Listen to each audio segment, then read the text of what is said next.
Bonjour, aujourd'hui on continue encore le chapitre d'arthrologie. On va voir un deuxième complexe articulaire qui est l'articulation du coude.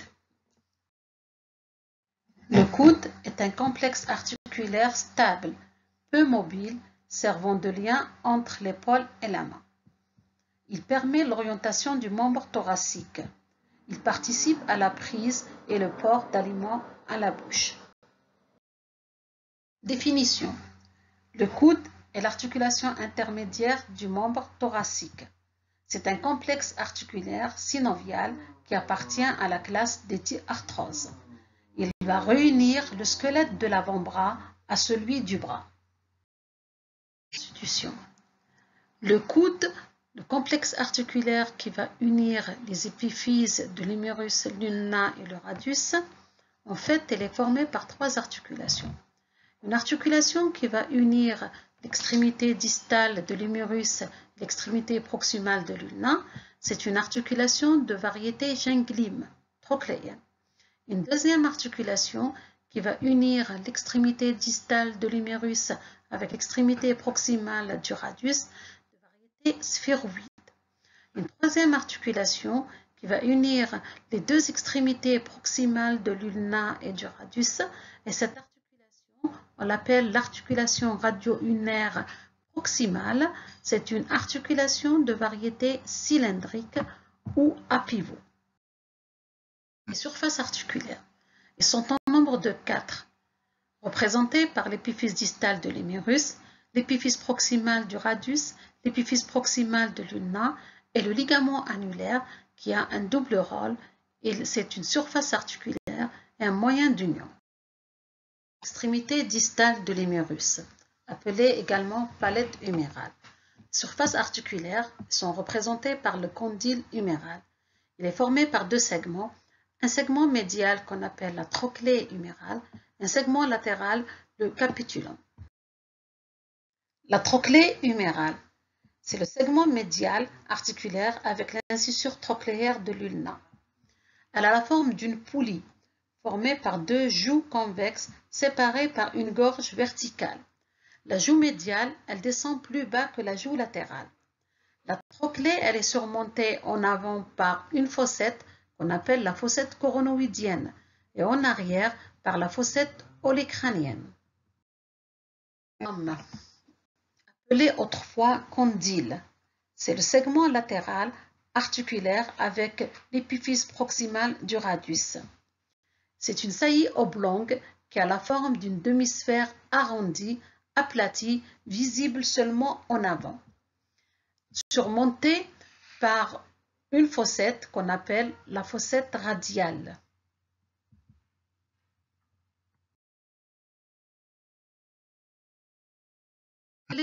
Et le capitulum, il y a la zone conoïde ou la gouttière capitulo-trochléaire qui est articulaire avec le rebord médial de la tête radiale, appelée également biseau de la tête.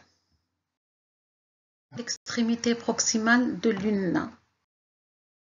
Sur l'extrémité proximale de l'ulna, on a deux facettes articulaires. La première, c'est l'incisure trochléaire ou la grande cavité sigmoïde, qui est formée par deux parties. Elle est constituée par la face antérieure de l'olecrâne et la face supérieure du processus coronoïde.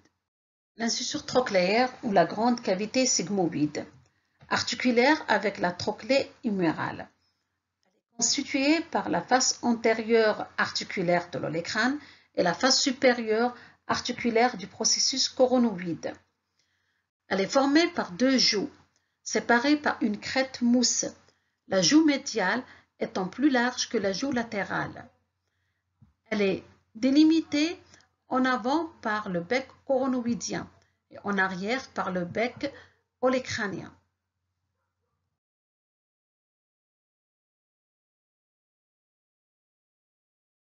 La face latérale du processus coronoïde, on a l'incisure radiale ou la petite cavité sigmoïde, de forme quadrangulaire, concave, articulaire avec le pourtour de la tête radiale. Troisièmement, l'extrémité proximale du radius. L'extrémité proximale du radius, appelée également la tête radiale. Elle a une forme ovalaire à grosse extrémité médiale, avec deux segments. Un segment supérieur, appelé cupule radiale, qui va s'articuler avec le capitulum. Ce segment-là, il est biseauté sur son bord médial, qui répond à la zone conoïde ou capitulo-trochléaire. Deuxièmement, on a le pourtour articulaire ou la circonférence circonférence, elle va répondre à l'incisure radiale de l'ulna et à la face médiale du ligament annulaire.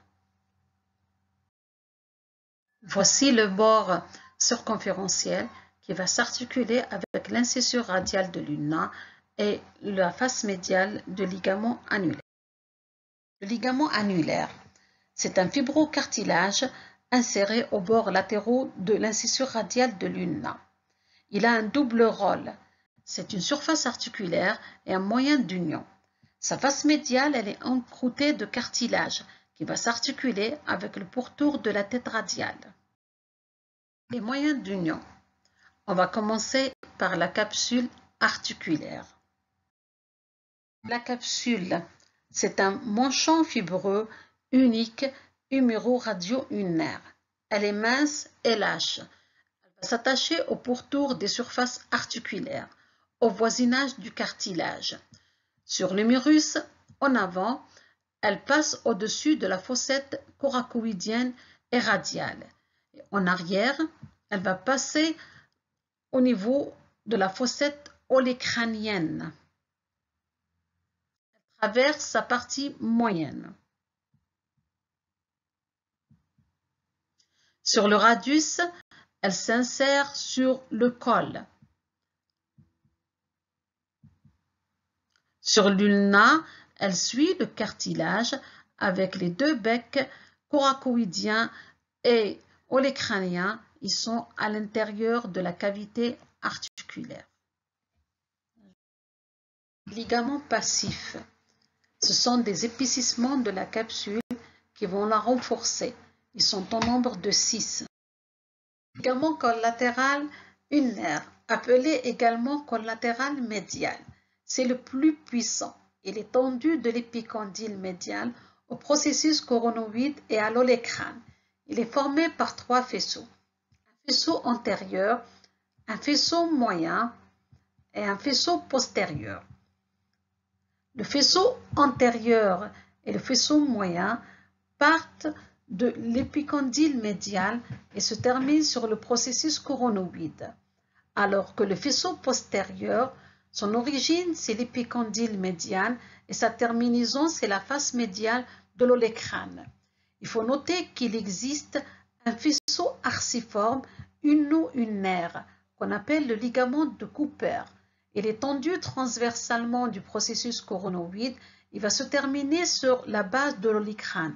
Il joue un rôle primordial dans la consolidation de l'os en cas de fracture.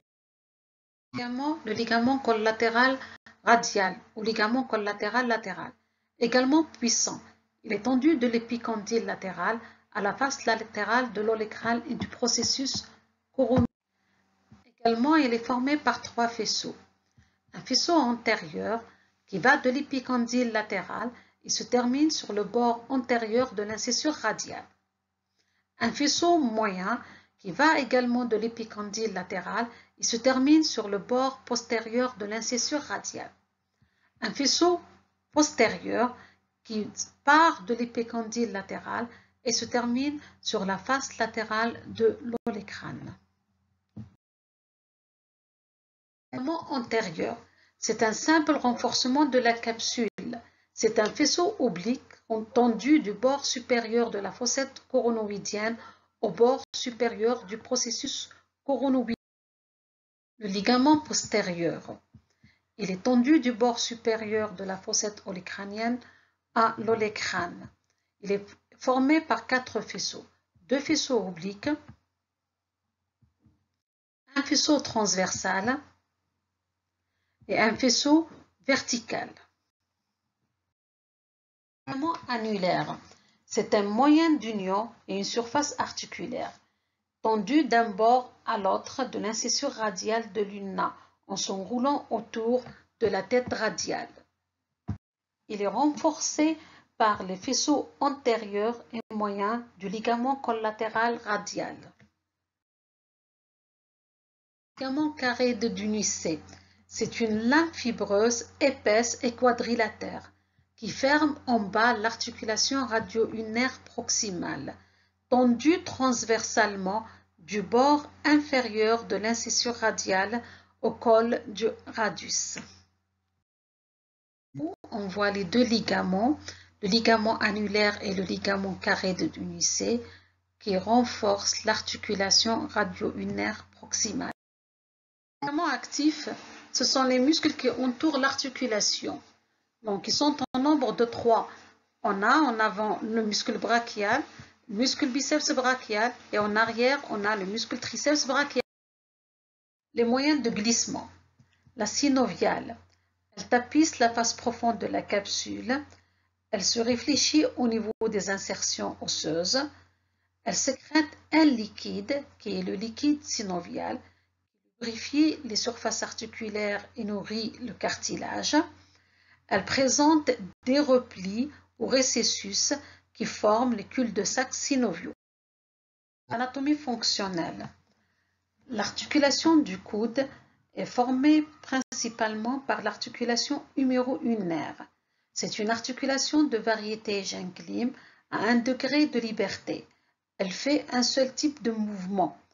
Elle est accompagnée par l'articulation huméro-radiale, qui est une articulation inarthrose, en principe à 3 degrés de liberté. Mais c'est une articulation qui va accompagner l'articulation huméro-ulnaire. Il existe un valgus physiologique qui est défini par l'axe du bras et l'axe de l'avant-bras en extension qui vont former un angle ouvert à peu près de 160 à 170 degrés.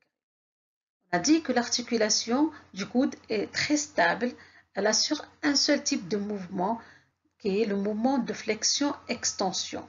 Le mouvement de pronation et supination, ce sont des mouvements qui se font dans l'articulation radio-ulnaire proximale en synergie avec l'articulation radio-ulnaire distale.